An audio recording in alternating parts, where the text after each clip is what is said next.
Jiho stepped off the transport shuttle and looked up at the massive structure before him. The Intergalactic Medical Research Facility stretched high into the purple sky of Station Nexus 7. He had dreamed of this moment for 5 years, ever since Earth had been accepted into the galactic community. Now he was here, the first human xenobiologist to join the most prestigious research center in known space. Corridor leading to the main laboratory was unlike anything on Earth. Walls shifted colors based on who walked past them, responding to different species' visual preferences. Jiho watched as a tall, blue-skinned researcher walked by and the walls turned to soft amber. When a small, floating creature drifted past, the walls pulsed with bioluminescent patterns. His guide was waiting at the laboratory entrance. She introduced herself as Vela, a senior researcher from the Keshari species. Jiho tried not to stare. Vela stood about his height, but her body was covered in smooth, iridescent plates that reflected light like oil on water. Her large eyes were entirely black, and her hands had 6 fingers each. She moved with precise, calculated motions, as if every gesture had been planned in advance. "Welcome to Comparative Biology Wing 7, Vela said. Her voice came from a translator device on her collar, giving her words a slight mechanical quality. "You will work here, studying reproductive systems across different species. Your assignment is to document human biology for our records." Jiho nodded and followed her into the laboratory. The room was enormous, with workstations designed for at least 20 different body types. He saw researchers from species he recognized from the orientation videos, and many he did not. One looked like a living mass of crystalline structures. Another seemed to be made entirely of coordinated insect-like creatures working as one being. Vela showed him to his workstation. "We begin orientation tomorrow. Today you may settle in and prepare your materials." She paused, her dark eyes studying him. "You brought personal items?" Jiho pulled out a small frame from his bag. "Just this. It's a photo of my family." He set it on the desk, smiling at the image.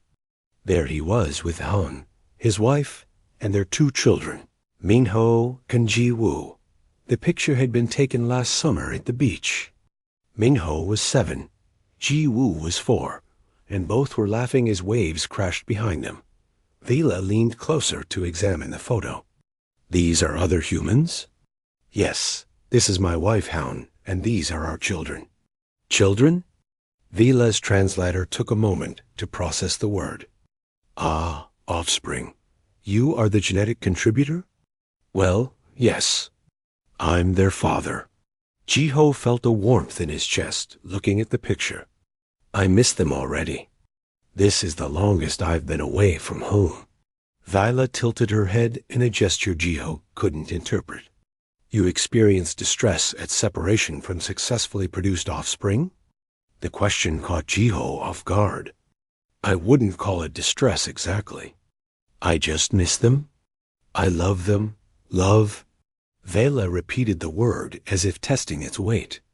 "This is an emotional attachment to genetic offspring?" "Yes, of course." Jiho was starting to realize something was different here. "Don't Keshari parents love their children?" "We do not have parents in the way you describe. Keshari reproduction involves genetic contribution from 4 individuals. The combined material is placed in a growth chamber. When the new Keshari emerges, it is assigned to an education group. The genetic contributors are noted in records, but there is no ongoing relationship." Vela pointed at the photo. "You maintain connection with your offspring after production?" "Production?" Jiho laughed nervously. "We don't really call it that. But yes, absolutely. Parents raise their children. We live together, we teach them, we take care of them until they're adults. Even then, we stay close. That's what family means." Vela was quiet for a long moment. "Fascinating. This is not mentioned in the basic human biology files. Why do you maintain this connection?" Jiho opened his mouth to answer, then realized he didn't know how to explain something so fundamental. Because they're my children. I love them. Han and I chose to have them together. We're raising them together. I want to be part of their lives. Chose to have them? Vela's voice carried what might have been surprise. You decided to reproduce? Yes, we talked about it for a year before Minho was born. We wanted to start a family. Vela's iridescent plates shifted color slightly, something Jiho would later learn indicated confusion. I must research this further. Human reproduction appears more complex than the initial report suggested. Over the next few days, Jiho settled into his work routine. The laboratory was incredible, full of equipment and data from thousands of species. He spent his mornings documenting human biology and his afternoons attending lectures on xenobiology. Every session revealed just how different humans were from most galactic species. He learned that the Varani reproduced by budding, growing exact copies of themselves. The Vexians laid eggs in communal pools, and hatchlings were raised by the entire community with no knowledge of biological origin. The crystal beings simply split when they accumulated enough mass. The insect collective reproduced by designating certain members as queens, while others remained sterile workers.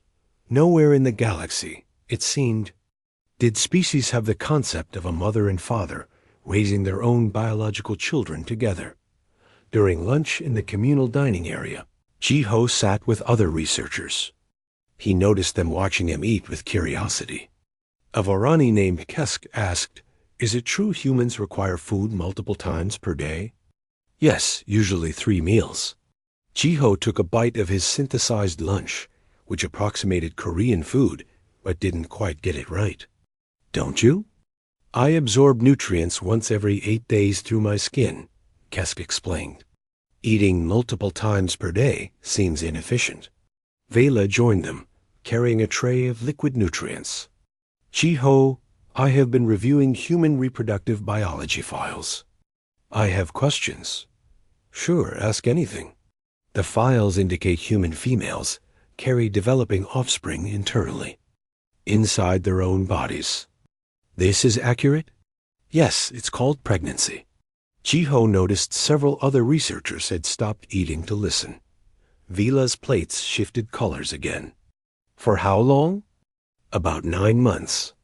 The table went silent. Kesk made a sound that the translator rendered as a gasp. 9 months? The developing offspring consumes the female's resources for 9 months? Well, the baby grows inside the uterus. The mother's body provides everything it needs. Jiho was starting to feel uncomfortable with their stares. Vela leaned forward. "And this is safe? The female is not harmed?" "Usually it's safe, yes. I mean, pregnancy can be difficult. Some women have complications. And giving birth is painful and can be dangerous. But modern medicine has made it much safer than it used to be." "Dangerous?" Another researcher, a floating jellyfish-like being named Cura, pulsed with agitated colors. "Your species reproduces through a process that is painful and dangerous for the female? When you put it that way, it sounds worse than it is." Jiho tried to think of how to explain.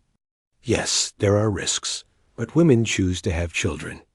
My wife chose to go through pregnancy twice because we wanted our family." "Chose?" Vela repeated.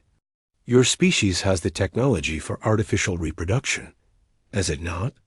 I saw references to it in the medical files." "Yes. We have artificial wombs and other technologies. But most people still choose natural pregnancy and birth." The researchers exchanged looks that Jiho couldn't interpret. Finally, Vela spoke quietly. "Why would anyone choose pain and danger when safer methods exist?" Jiho looked down at his food, thinking of Han holding newborn Minho for the first time, tears streaming down her face. He thought of feeling Jiwoo kick inside Hyun's belly, both of them laughing at the sensation. He thought of being there for both births, holding Heon's hand, cutting the umbilical cords, hearing his children's first cries. Because it's not just about producing offspring, he said slowly. It's about creating life together with someone you love. It's about the bond that forms. I can't explain it properly, but it matters.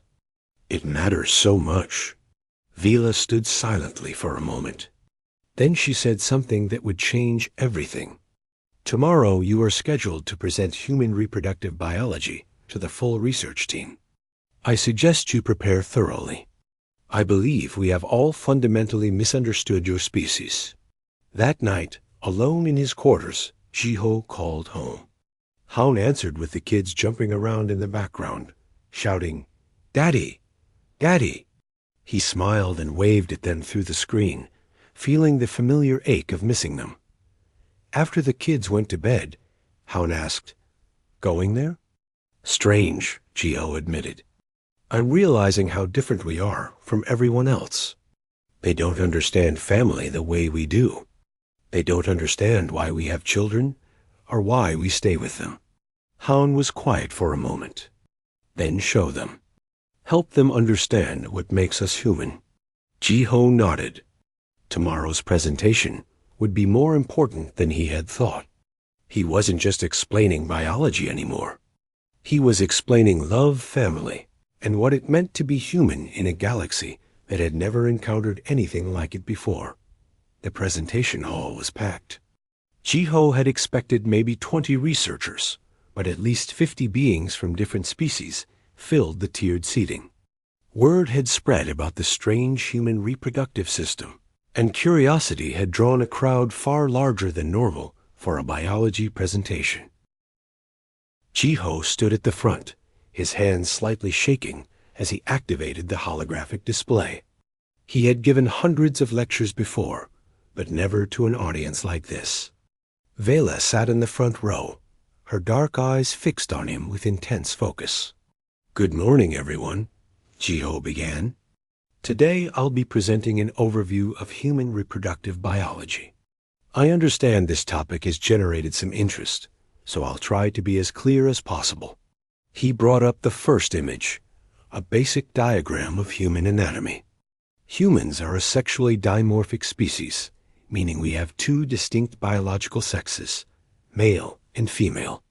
Each sex has different reproductive organs and plays a different role in reproduction. A researcher in the back raised a limb. How is sex determined? Is it environmental like the Vexians, or selective like the Vorani? "It's genetic," Jiho explained. "Determined at conception by chromosomes inherited from both parents." He paused. "I should explain what parents are. A parent is a biological contributor who also raises and cares for the offspring. In humans, this is typically two individuals, one male and one female, who form a bonded pair." Vila spoke up. "You mentioned this bond yesterday. Can you define it more precisely?" "It's called marriage in most human cultures. Two people choose to commit to each other, usually for life. They live together, share resources, and often reproduce together." Jiho showed an image of a human couple. This bond is both social and emotional. People choose their mates based on attraction, compatibility, shared values, and love. "Love," Kesk said. "You mentioned this word before. Define it." Jiho felt his face grow warm. "How did you define love to beings who had never experienced it?" "Love is a deep emotional attachment and affection for another individual. It involves wanting to be with them, caring about their well-being, and choosing them above others. It's one of the strongest emotions humans experience." The room was silent. Jiho could see confusion on many faces, or at least what he interpreted as confusion on alien features. "Moving on to the reproductive process itself," Jiho continued. He brought up a new diagram, carefully choosing medical illustrations rather than anything too graphic. Human reproduction begins with a physical act called sexual intercourse, where the male and female join their bodies together. He explained the basic mechanics as clinically as possible, but he could see the audience growing more uncomfortable. A Vexian researcher made a sound of disgust. Your species requires physical contact for reproduction? You must touch each other? Yes, it's actually an important part of human bonding. Sexual intimacy strengthens the emotional connection between mates. This seems highly inefficient, observed a crystal being named Rax, and unsanitary. Why not simply combine genetic material in a controlled environment? We can do that, Geo said. We have the technology. But most humans prefer natural conception because it's an intimate act shared between two people who love each other. He moved to the next section, knowing this would be the difficult part. After conception, the fertilized egg implants in the female's uterus, an organ specifically designed to support developing offspring. The embryo grows inside the mother's body for approximately 9 months. The hologram showed the stages of pregnancy, from a tiny cluster of cells to a fully formed baby. Jiho watched the audience's reactions carefully. Many were leaning forward, fascinated. Others looked disturbed. During pregnancy, Jiho continued, the developing baby receives all nutrients and oxygen from the mother's bloodstream through an organ called the placenta. The mother's body undergoes significant changes to support this process. Her nutritional needs increase. Her organs shift position. Her body produces different hormones. Cura, the jellyfish being, pulsed rapidly. The female's internal systems are disrupted for 9 months. This is healthy? It's natural for humans. Evolution designed our bodies for this. Though it does require extra care and nutrition. What happens if the female cannot provide adequate resources? Asked Vila.G, who felt a knot form in his stomach. In the past, maternal malnutrition was a serious problem. The baby would take what it needed from the mother's body, sometimes at the cost of the mother's health. Modern medicine and nutrition have mostly solved this, but pregnancy still requires significant physical resources. He advanced to the birth images, showing the process as respectfully as possible. After 9 months, the baby is born.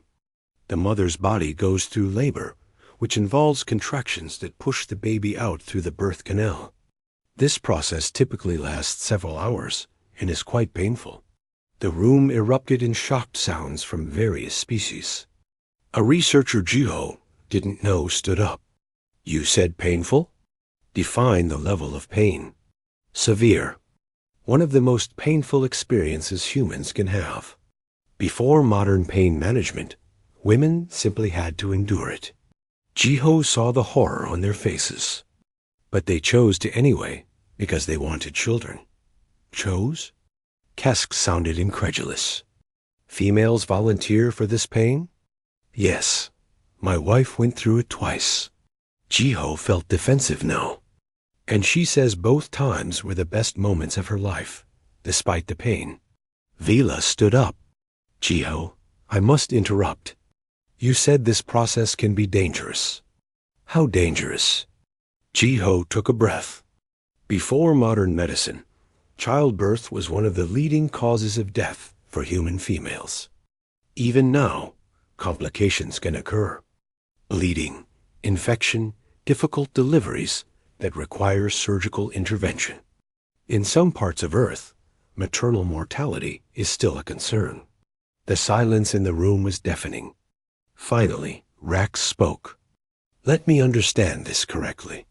Human females carry parasitic organisms inside their bodies for 9 months, during which their health is compromised. Then they undergo hours of severe pain to expel the organism, during which they risk death. And they volunteer for this? Babies aren't parasites, Geo said sharply. They're our children. But functionally, Rax pressed, the developing offspring consumes the mother's resources and provides nothing in return during gestation. That is the definition of parasitism. It's not like that. Jiho felt frustrated. Yes, technically the baby takes from the mother, but it's not parasitism. It's pregnancy. It's natural. It's how we reproduce. Another researcher stood. Why? You said humans have artificial reproduction technology. Why not use it? Why continue this dangerous, painful method? Jiho had known this question was coming, but he still didn't have a good answer prepared. Because carrying a child, feeling it grow inside you, giving birth to it, these experiences create a bond between mother and child. My wife says she felt connected to our children before they were even born. She felt them move inside her. She talked to them. By the time they were born, she already loved them. Loved them? Vela's voice was quiet. Before they were even independent organisms? Yes, she loved them from the moment she knew they existed. A human voice called from the back of the room. I can explain better. A woman made her way to the front. Jiho recognized her as Do-yoon, one of the other humans at the facility, a cultural anthropologist. May I? Jiho nodded gratefully and stepped aside. Do-yoon faced the crowd. I'm hearing a lot of confusion about why humans reproduce the way we do. Let me add some context. Yes, pregnancy and birth are difficult and dangerous. But humans don't think about reproduction the same way you do. We're not trying to efficiently produce the next generation. We're creating families. She pulled up images of human families. These bonds between parent and child, between siblings, between extended family, they're the foundation of human society. We don't just produce offspring and move on. We invest decades into raising each child. We form emotional attachments that last a lifetime. A human parent will sacrifice anything, including their life, for their child. This isn't logic. It's instinct and love combined. But why? Kesk asked. What evolutionary advantage does this provide? Humans are born completely helpless, Do-yoon explained. A human infant cannot walk, feed itself, or survive alone. It requires constant care for years. Human children don't reach full maturity until their late teens or early 20s. That's decades of investment in each offspring. That seems catastrophically inefficient, Rax observed. Maybe, Do-yoon agreed. But it means human parents are incredibly invested in their children's success. We teach them everything we know. We protect them fiercely. We build societies designed to keep children safe.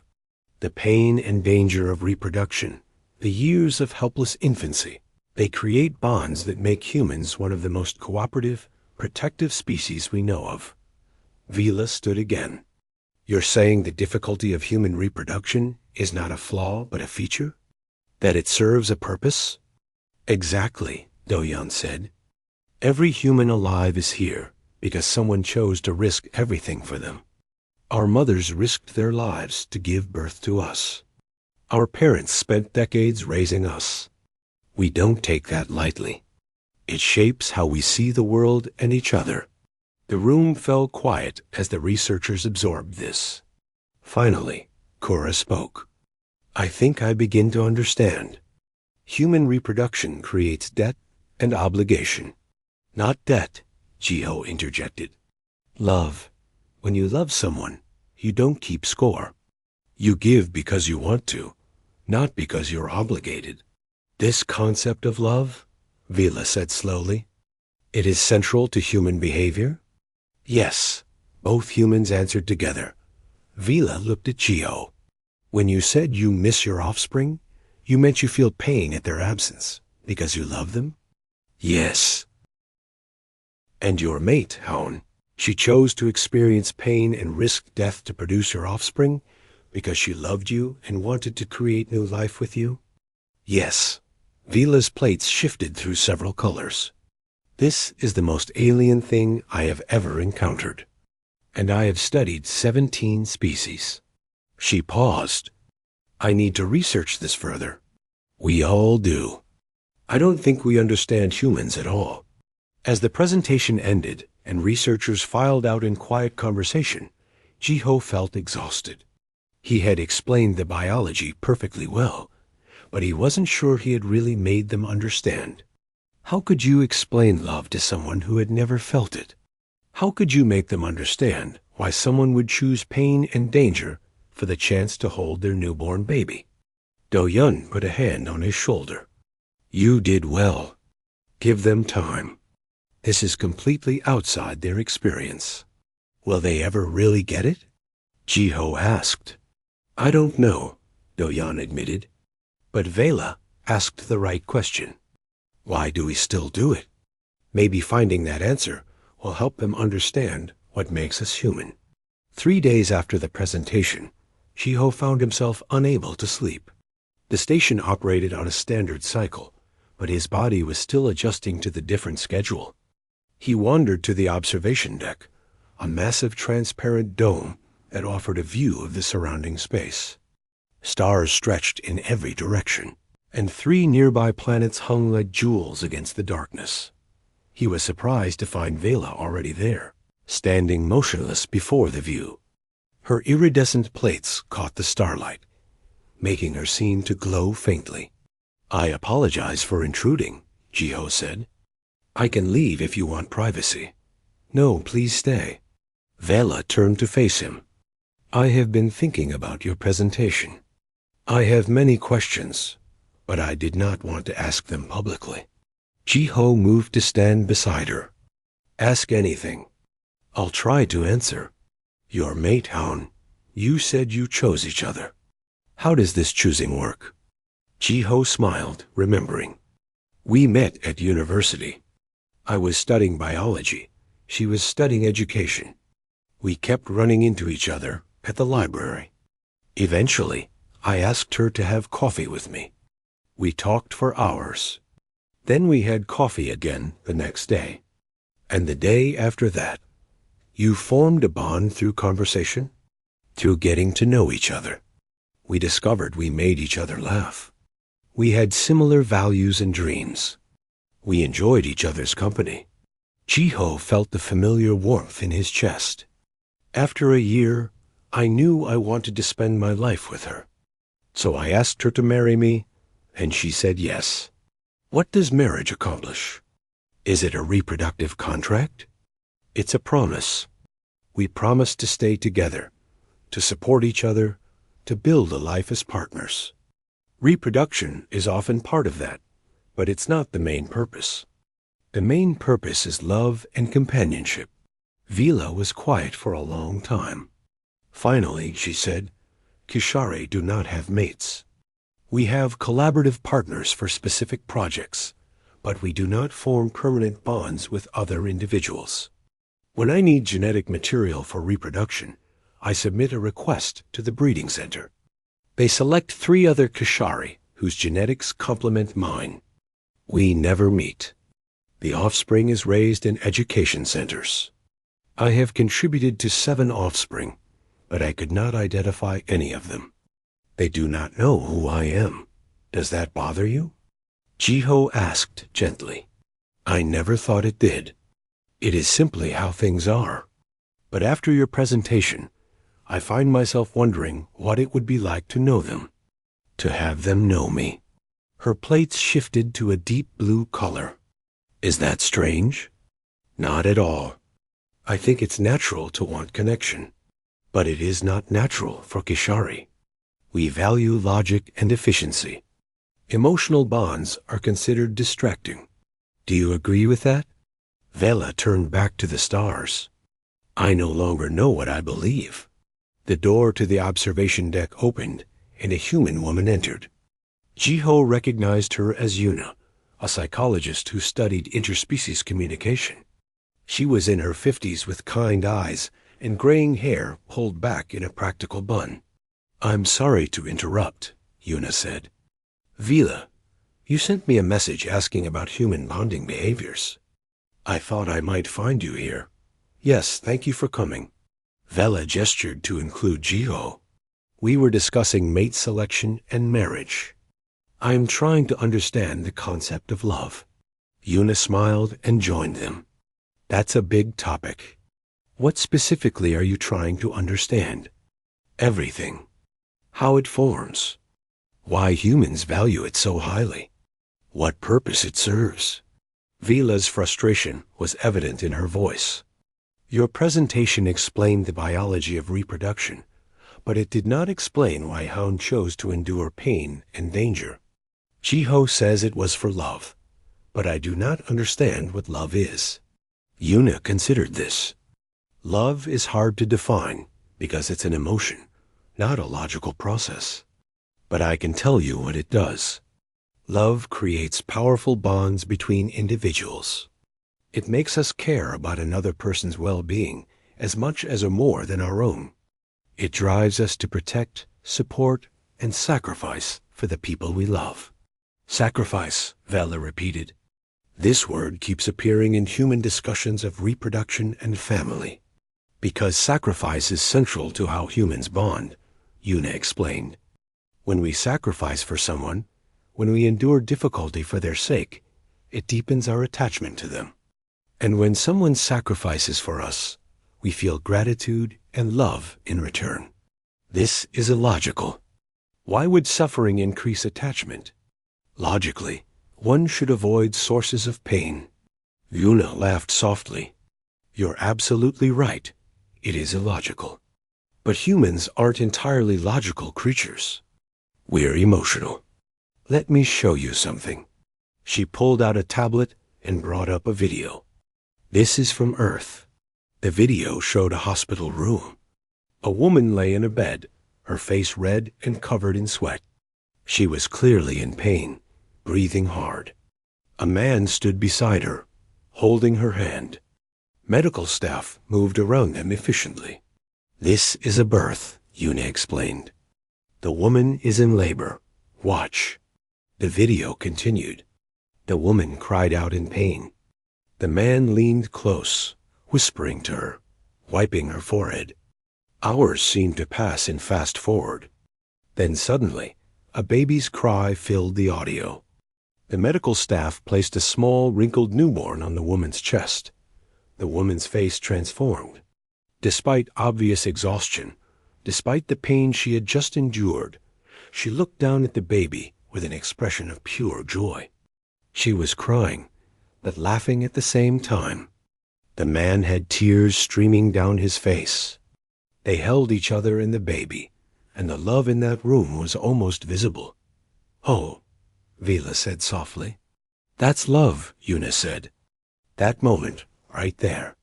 All the pain, all the danger. It doesn't matter compared to that feeling. That's their child. They created a new life together. Nothing in the universe is more important to them in that moment. Jiho felt his own eyes getting wet. The video reminded him of when Minho and Jiwoo were born. Those were the most intense, beautiful moments of his life. Play it again, Vela requested. They watched it twice more. Vela stood perfectly still, but her plates cycled through colors Jiho had never seen before. I think I begin to understand, Vela said quietly. The pain creates meaning. Because she chose to endure it for the child becomes infinitely precious. Because he supported her through it, their bond strengthens. Exactly, Yuna said. Humans bond through shared experiences, especially difficult ones. Raising a child is hard. They don't sleep through the night for months. They require constant attention. They're expensive and time-consuming, and they disrupt your entire life. But every challenge you overcome together, as parents, makes you love that child more. And the child loves you in return? Vila asked. Eventually, yes. Human babies are born loving their parents instinctively. They recognize their mother's voice from hearing it in the womb. They feel safe in their parents' arms. As they grow, that love develops into something deeper. They learn that their parents will always protect them, always care for them. That creates trust and attachment. Jiho spoke up. My son Minho, when he was 3, he used to have nightmares. He would cry out in the middle of the night, terrified. I would go to his room, pick him up, hold him until he calmed down. Sometimes I would sit with him for an hour, just holding him, telling him he was safe. I was exhausted. I had to work the next day, but it didn't matter. What mattered was making him feel safe. Why? Vila asked. Why did his comfort matter more than your own rest? Because I love him. Because I'm his father. Because protecting him and making him feel safe is more important to me than anything else. Jiho wiped his eyes. That's what love is. It's putting someone else first without even thinking about it. Yuna pulled up more videos. She showed parents teaching children to walk, catching them when they fell. She showed families eating together, laughing together.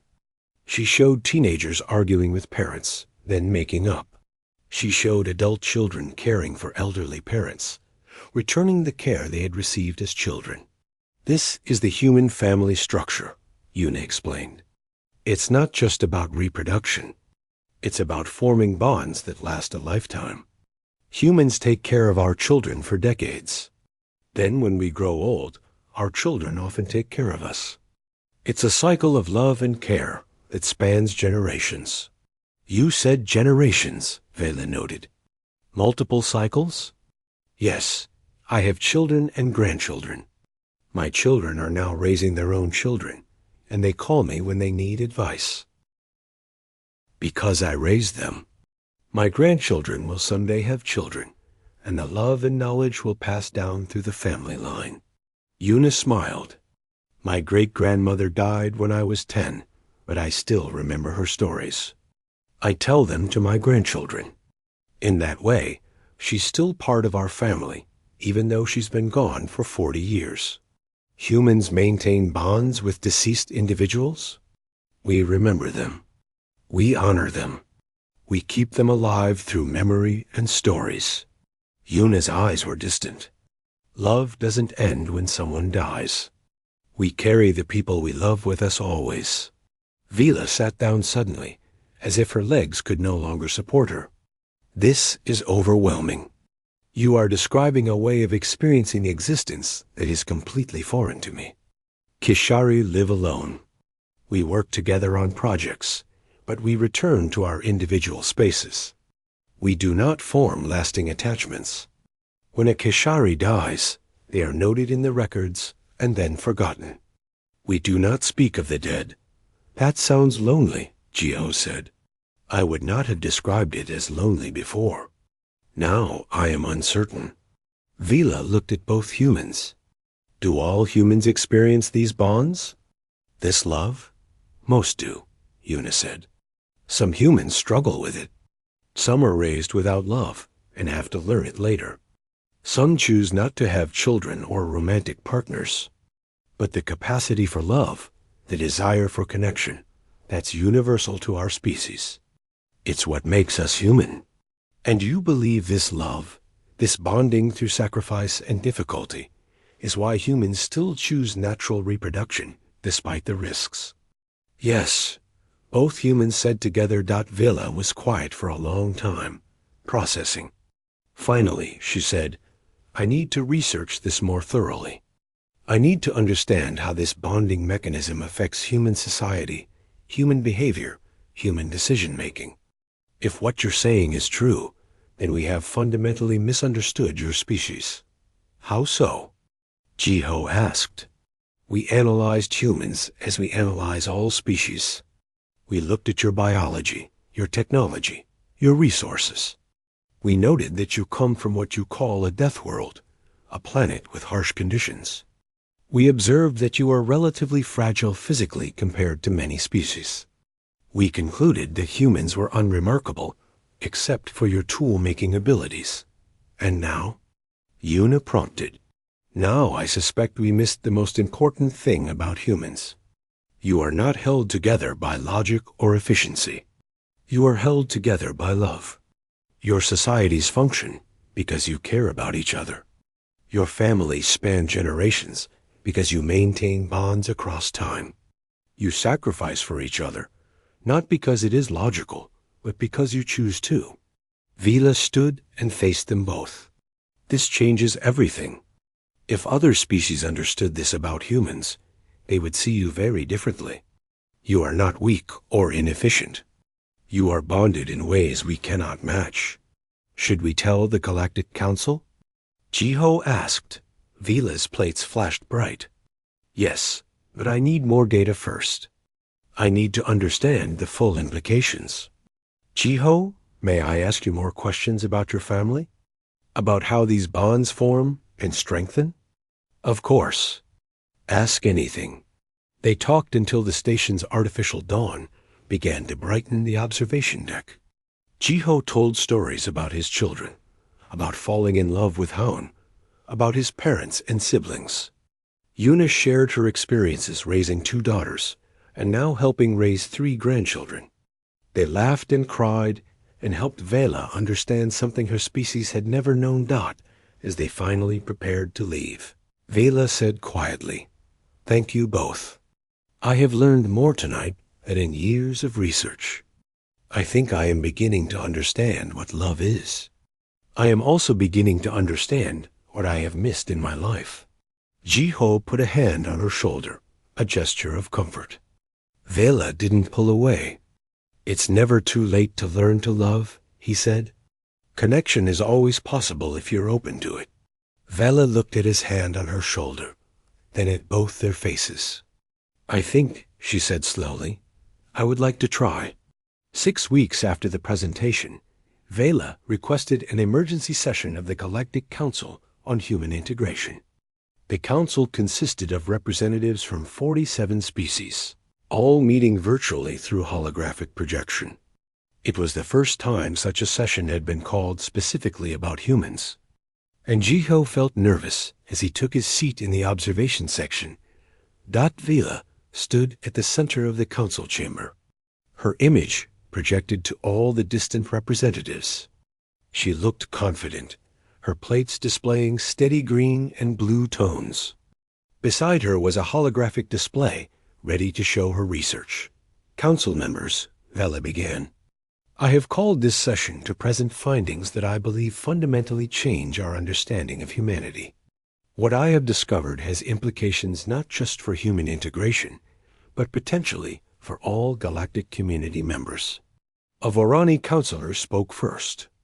"This is highly irregular, Researcher Vela. What could possibly justify an emergency session?" "The discovery that we have completely misunderstood what makes humans unique." Vela activated her display. "For the past 6 weeks, I have been studying human reproductive biology and its social implications. What I found is that human reproduction is not simply a biological process. It is the foundation of the most powerful social bonding mechanism in known space." She brought up the data from her research. Charts and graphs showed human family structures, multi-generational bonds, sacrifice patterns, and social cooperation levels. "I call this mechanism sacrifice bonding. Humans deliberately choose danger and hardship in reproduction because it creates powerful emotional connections. These connections, which humans call love, shape their entire society." A crystalline counselor named Rax, who had attended the original presentation, spoke up. "We know about human reproduction. They carry offspring internally, experience pain during birth, and maintain attachment to offspring afterward. This is unusual, but not unprecedented." "You misunderstand," Vela said firmly. "This is not just unusual. This is revolutionary. Let me explain what sacrifice bonding creates." She pulled up a new display. "Human mothers will die for their children without hesitation. I have documented hundreds of cases where human females sacrificed their own lives to protect offspring, even newborns they had only known for minutes. That is clearly mental illness or malfunction." A Vexian counselor suggested, "No, it is standard human behavior. Human fathers do the same. Human siblings protect each other. Humans will risk everything for family members." Vela showed video after video of humans protecting each other, saving each other, sacrificing for each other. This is not malfunction. This is their primary operating mode. She continued, her voice growing stronger. "Now consider the implications. Every human alive exists because their mother chose to risk death to give birth to them. Every human was helpless for years and depended completely on parents who chose to care for them. This creates a society where protection of the vulnerable is the highest value. Jiho watched as the council members began to pay closer attention. Vela was building her case methodically, the way a Kashari would, with pure logic and data. But the data told a story about something completely illogical, completely emotional, and completely human. Humans form multi-generational families, Vela explained. They maintain bonds across decades. A human child learns from parents, who learned from their parents, who learned from their parents. Knowledge passes down through family lines, along with love and loyalty. This creates social stability that most species achieve through rigid hierarchy or hive minds. Humans achieve it through choice and affection. A jellyfish-like counselor, similar in species to Kura, pulsed with interest. You are saying humans cooperate not because they must, but because they want to? Exactly. Human cooperation is voluntary, driven by emotional bonds. They choose to help each other because they care about each other. This makes their cooperation flexible and powerful in ways rigid systems cannot match. Vela pulled up more data. I have analyzed human history. When humans face external threats, they form protective groups. They share resources with strangers. They risk their lives to save people they have never met. Why? Because humans extend their bonding mechanism beyond biological family. They create chosen families, communities, and nations built on the same principle of sacrifice bonding. This seems exploitable, noted a Virani counselor. If humans will sacrifice for others, they could be easily manipulated. You would think so, Vela agreed. But humans have strong betrayal responses. If their trust is violated, if someone takes advantage of their willingness to sacrifice, humans become fierce enemies. They remember betrayal across generations. But when humans consider you family, when you earn their loyalty, they are the most reliable allies in the galaxy. The human ambassador, Taiyang, was given permission to speak. He was an older man with gray hair and the weathered face of someone who had lived through difficult times. He stood slowly, his projection appearing beside Vela. Council members, I have listened to researcher Vela's presentation with great interest. She understands my people better than I expected any alien could. Let me add context from the human perspective. Taiyang looked around at all the assembled representatives. You wonder why we still reproduce the way we do when we have safer methods. You wonder why we choose pain and danger. The answer is simple. Because it matters. He brought up an image of Earth. Humanity nearly destroyed itself multiple times in our history. We had wars that killed millions. We had weapons that could have ended all life on our planet. We had hatred and division that seemed impossible to overcome. But we survived. Do you know why? The council was silent. Because we learned that the bonds between people matter more than anything else. A mother who has risked death to give birth, who has fed a helpless infant from her own body, who has sacrificed sleep and comfort and personal ambitions to raise a child. That mother will do anything to protect her child's future. A father who has worked to support his family, who has taught his children everything he knows, who has devoted his life to giving them better opportunities than he had. That father will fight to preserve a world worth inheriting. Taiyang's voice grew passionate. When you have children you love more than your own life, you cannot ignore the future. You cannot be selfish. You cannot destroy the world they will inherit. Human parents think in generations because we are emotionally invested in those generations. Every choice we make, we think about our children and grandchildren. He pulled up images of human families across different cultures and time periods. This is not just biology. This is philosophy. This is purpose. We reproduce through sacrifice, because it reminds us what matters. Life is not just about efficiency or survival. It is about love, about creating something that continues after we are gone, about being part of a chain of life and care that stretches back to our earliest ancestors and forward to our distant descendants. A small, insectoid counselor spoke in a buzzing voice. But humans also have members who do not reproduce. Are they less valuable to your society? Not at all, Taiyang replied. The bonding mechanism extends beyond biological reproduction. Humans without children often become teachers, mentors, caretakers. They invest in other people's children, in students, in communities. Some humans form bonds with friends that are as strong as family. Others dedicate themselves to causes that will benefit future generations they will never meet. The capacity for sacrifice bonding is universal to humans. How it expresses varies. Vila spoke again. I want to address the most important implication of my research. We in the galactic community pride ourselves on our efficiency, our logic, our advanced technology. We have eliminated many of the inefficiencies that plague less developed species. We reproduce in controlled environments. We raise offspring collectively, or not at all.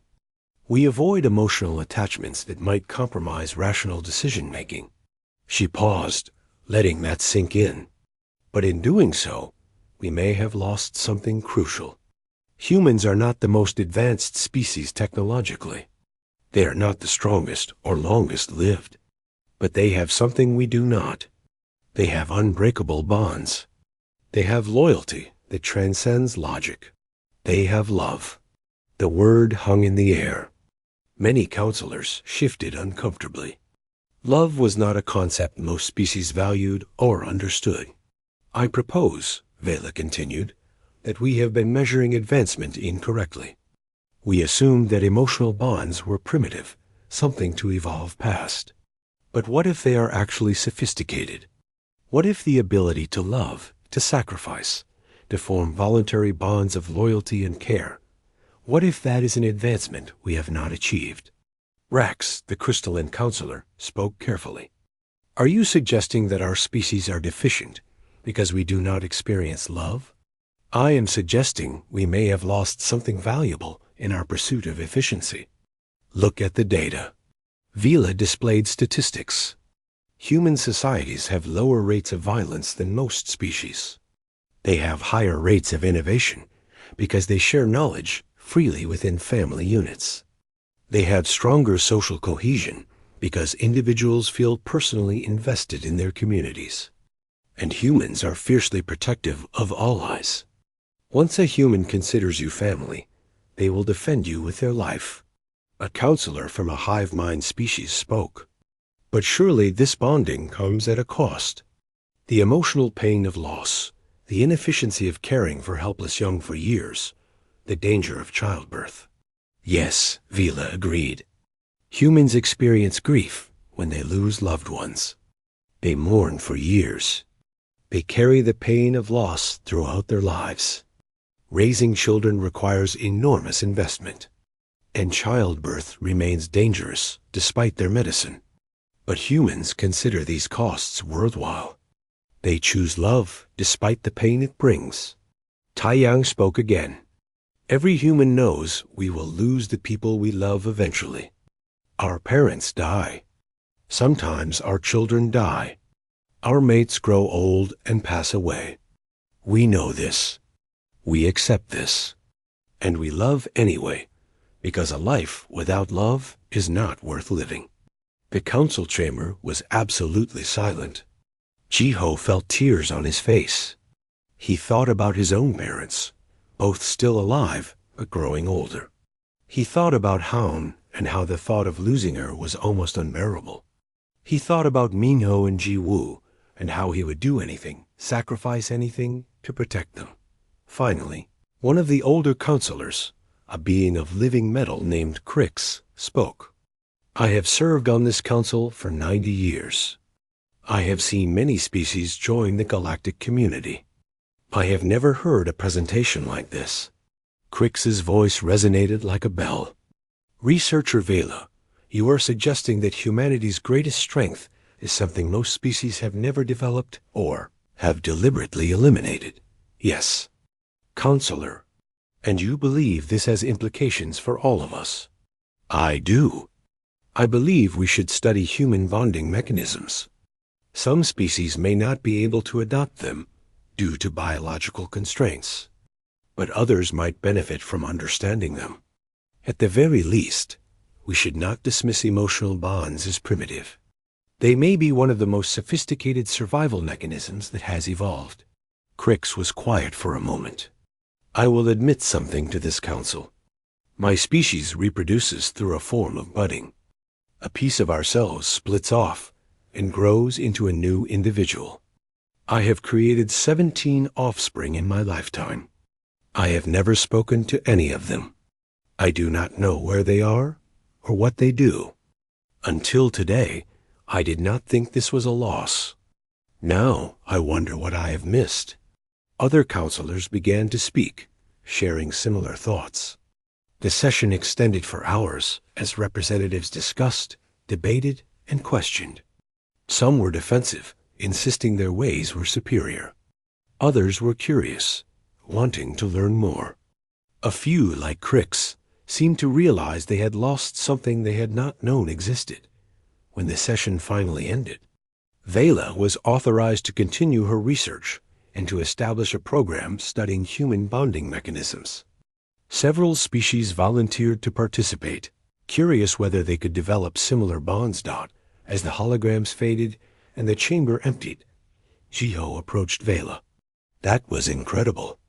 You changed how they see us. Vela's plates showed colors of satisfaction and something else, something softer. I only presented the truth. Humans are extraordinary. Your capacity for love is your superpower. I hope my people and others can learn from you. Tai Yang joined them. Researcher Vela, thank you for seeing us clearly. Many species look at humans and see primitives who haven't fully evolved. You looked at us and saw something worth understanding. I had good teachers, Vela said, looking at Jiho. I asked a simple question about reproduction, and the answer revealed the heart of what makes humans unique. Love is not a weakness. It is your greatest strength. Will your people try to develop it? Jiho asked. Some will try. I do not know if we can. Our biology, our psychology, they are different from yours. But I think we can learn to value connection more than we do, to see other individuals as more than just colleagues or genetic contributors. It will not be the same as human love, but perhaps we can find our own version. She paused, then did something that surprised both humans. She reached out and gently touched Jiho's hand, mimicking the gesture of comfort he had shown her. Thank you for teaching me that bonds matter. I will not forget this. Jiho smiled. You're welcome, Vela, and thank you for helping the galaxy understand us. As they left the chamber, Jiho felt hopeful. The question Vela had asked weeks ago had sparked something larger than any of them had expected. The galaxy was beginning to understand that humanity's strength was not in their technology or their weapons. It was in their hearts, in their capacity to love and sacrifice for each other. And that was a strength that could change everything. 8 months had passed since Vela first asked her question about human reproduction. Jiho stood in the transport station, his bags packed, ready to return to Earth. His assignment at the research facility was complete. He had documented human biology, answered countless questions, and helped bridge the gap between humanity and dozens of alien species. Now it was time to go home. The station was busy with travelers from across the galaxy. Jiho watched them move past, thinking about how much had changed since he first arrived. Back then, he had felt like an outsider, a curiosity from a strange species no one understood. Now he saw researchers greeting each other with gestures of affection they had learned from studying humans. He saw a Kishari parent meeting their adult offspring for the first time, tentatively trying to build the relationship they had never had. He saw changes everywhere, small but significant. Jiho? Vila's voice called out. She hurried toward him, moving faster than her usual calculated pace. I was afraid I would miss you. I wouldn't leave without saying goodbye, Jiho said warmly. Over the months, he and Vila had become genuinely close. She had spent countless hours learning about human relationships, and in the process, she had learned how to have relationships of her own. I brought you something. Vela held out a small data crystal. It is my completed research. All of it. I wanted you to have the first copy. Jiho took it carefully. Thank you. I'll read every word. It is quite long, over 700 pages. But I think I have finally understood what you tried to teach me. Vela's plates showed soft blue and green, colors Jiho had learned meant contentment. I titled it The Evolutionary Advantage of Sacrifice, How Human Reproductive Biology Created the Galaxy's Most Bonded Species. That's quite a title. It is accurate. Vela paused. Jiho, I want to tell you something. Before I met you, I did not understand that my life was empty. I worked, I researched, I existed efficiently. But I did not live. You showed me what I was missing.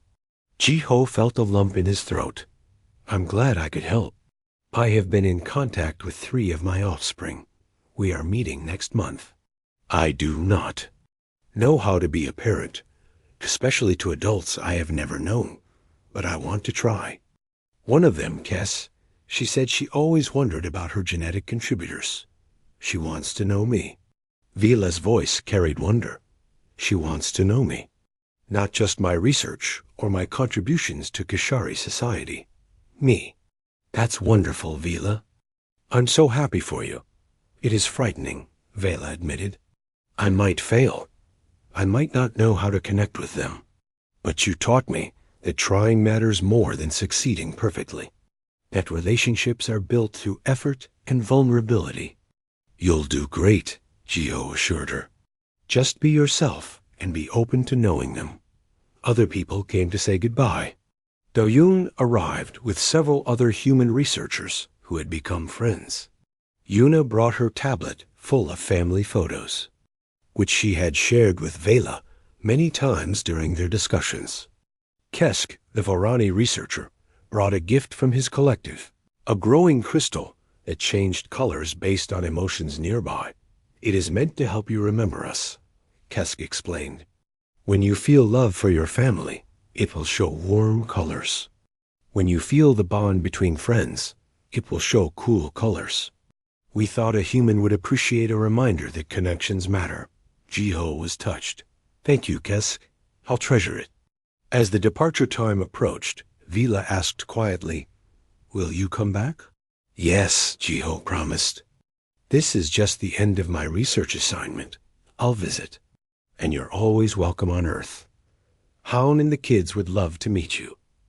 I would like that very much. Vila did something she had been practicing. She reached out and hugged. Jiho, a gesture that was completely foreign to Kishari biology, but which she had learned meant deep affection among humans. It was awkward, her rigid plates not designed for embracing, but the intention was clear. Jiho hugged her back gently. Take care of yourself, Vila. Keep teaching others what you've learned. I will. Safe travels, my friend. The word friend was spoken carefully, as if Vela was still testing it out.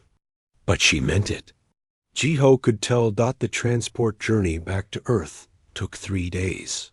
Jiho spent the time reading Vila's research. It was brilliant and thorough, documenting everything they had discussed and more. She had interviewed hundreds of humans, observed families, studied human history and culture. The research showed how human bonding through sacrifice had created cooperative societies, driven innovation through mentorship, and established ethical frameworks based on protecting the vulnerable. But it was the final chapter that moved Jiho to tears. Vela had written a personal reflection on what she had learned, stepping outside the scientific tone of the rest of the document. I came to this research believing I would document an inefficient biological process, she wrote. I believed humans were primitive in their reproduction, clinging to dangerous methods they should have evolved past. I was wrong. Humans are not primitive. They are advanced in ways my species has never achieved. They have mastered something we lost or never developed. The ability to love another being more than yourself, to sacrifice without expectation of return, to form bonds that transcend logic and survival. This is not a weakness. It is the highest form of consciousness I have encountered. She continued, I will never reproduce the way humans do. My biology makes it impossible. But I have learned that family is not just about biology. Family is about choice, connection, and commitment. I am building a family now, not through reproduction, but through reaching out to my offspring and learning to love them as humans love their children. It is difficult and uncomfortable and wonderful. I finally understand what humans mean when they say love makes life worth living. Jiho closed the document and looked out at the stars. Somewhere out there, Vela was preparing to meet her offspring. Somewhere out there, other species were experimenting with bonds and connections they had never valued before. One simple question about reproduction had sparked a revolution in how the galaxy thought about relationships and meaning. When the transport finally landed on Earth, Jiho practically ran through the arrival terminal. He had been away for 8 months, the longest he had ever been separated from his family. He had spoken to them through video calls, but it was not the same as being there. He saw them before they saw him. Haon was holding Jiwoo's hand while Minho stood beside her, scanning the crowd. They looked exactly as he remembered, but somehow different too. Minho had gotten taller. Jiwoo's face had lost some of its baby roundness. Hyun's hair was a bit longer. Daddy! Jiwoo spotted him first and broke free from Hyun's grip. Running toward him with complete abandon, Jiho dropped his bag and caught her, lifting her up and spinning her around. She was heavier than when he left, growing so fast. Minho ran up next, and Jiho pulled him into the hug too, both arms around his children, feeling their warmth and weight and realness. Haon reached them, tears streaming down her face. Jiho set the kids down and wrapped his arms around his wife, holding her tight. She smelled like home, like the lavender soap she always used. He felt her heartbeat against his chest. I missed you so much, she whispered. I missed you too, every single day. They stood like that for a long moment, a family reunion in the middle of a busy terminal, while other travelers moved around them. No one complained about them blocking the way. Several people smiled at the scene. Humans understood that some moments were sacred. In the car on the way home, the kids talked non-stop about everything that had happened while he was gone. Minho had learned to swim. Jiwoo had started school. They had visited Hyun's parents and gone to the mountains. Life had continued without him, but they had saved all these stories to share when he returned. Home looked exactly the same. The small garden Haon maintained. In front, the blue door with the scuff mark from when Minho had tried to ride his bike up the steps. The children's drawings still taped to the refrigerator. It was ordinary and perfect. That night, after the kids were in bed, Jiho sat with Haon on the couch, her head on his shoulder. He told her about Vela, about the research, about how his work had helped other species understand humanity. I'm proud of you, Haon said. You showed them what makes us special. Vela figured it out herself. She just needed someone to explain it. Jiho played with Hyun's hair, absently. She asked me why we still reproduce naturally when we have safer methods. I didn't have a good answer at first. What did you tell her? The truth. That some things are worth the risk. That creating life together with someone you love is worth the pain and danger. That the bonds we form through sacrifice are what make us human. He kissed the top of Heon's head. I thought about you the whole time I was explaining it, about how you chose to go through pregnancy twice, about how brave you are. I never thought of it as brave, Hound said softly. I just wanted our family. I wanted to experience carrying our children, feeling them grow, bringing them into the world. I wanted to share that with you. That's what Vela couldn't understand at first, why anyone would choose that. But once she understood love, she understood everything else. They sat in comfortable silence for a while. Then Hound asked, "Did you ever regret going? Being away from us for so long?" "Every day," Jiho admitted. "But I don't regret going. What we did there, what Vela's research will do, it matters. Other species are learning that bonds and love have value. They're changing because of what they learned from us. That's worth something. Will you go back?" "Eventually, to visit. But my place is here, with you and the kids." That's what all of this taught me. The research, the presentations, helping Vela understand humanity, it all came back to the same truth. Love is what matters. Family is what matters. Being there for the people who need you is what matters. Hound lifted her head to look at him. "I love you. I love you too, more than I can ever explain." They kissed, a gentle affirmation of the bond they had built over years of marriage. Two children, countless challenges overcome together. This was what Vela had been trying to understand. This quiet moment of connection, this choice to build a life with someone, this commitment that lasted through separation and hardship and ordinary days. This was love. The next morning, Chiho woke to Jiwoo jumping on the bed and Mino pulling on his arm. "Daddy, you promised we could go to the park today." "I did, didn't I?" Jiho sat up, ruffling both their heads. "Let's have breakfast first.